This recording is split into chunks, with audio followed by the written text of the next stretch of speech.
Tiga pakar tafsir dan sejarah, Ibnu Hisham, Ibnu Sa'ad al-Baghdadi, dan Muhammad ibn Jarir al-Tabari menceritakan kisah pendeta Buhairah yang bertemu dengan Nabi Muhammad kecil.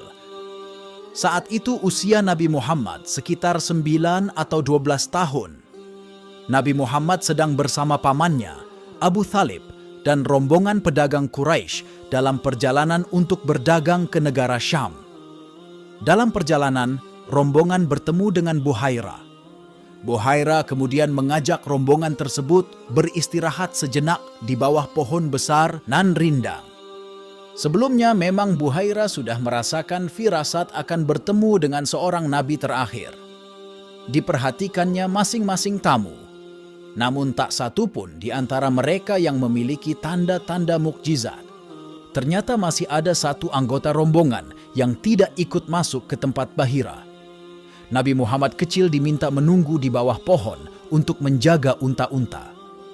Buhairah melihat ranting-ranting pohon menunduk berusaha menutupi Nabi Muhammad dari terik panas matahari. Di samping itu, awan juga selalu memayungi Nabi Muhammad dari terik sinar matahari selama perjalanan. Buhairah pun memberitahu Abu Thalib bahwa ada tanda-tanda kenabian pada diri Muhammad sallallahu alaihi wasallam. Meski pohon ini berada di tengah gurun pasir yang sangat panas, pohon sahabi tetap berdiri kokoh dengan dedaunan. Hal ini adalah bentuk keberkahan Nabi Muhammad dan masih kokoh hingga saat ini.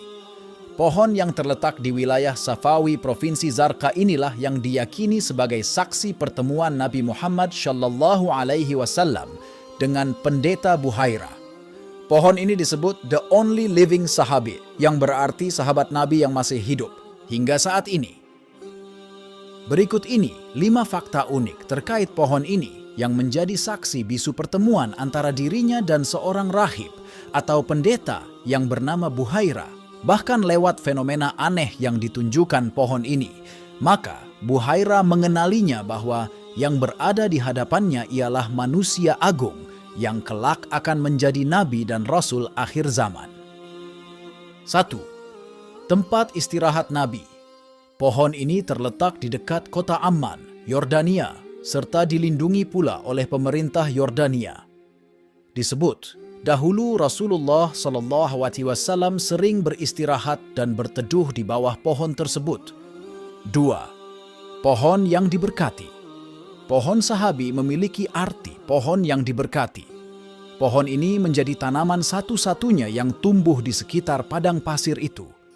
Terlihat hamparan luas padang pasir yang menjadi panorama di sekelilingnya. 3. Usianya sangat tua. Umur pohon ini pastinya sudah sangat tua, namun masih berdiri kokoh, daunnya juga tampak rimbun.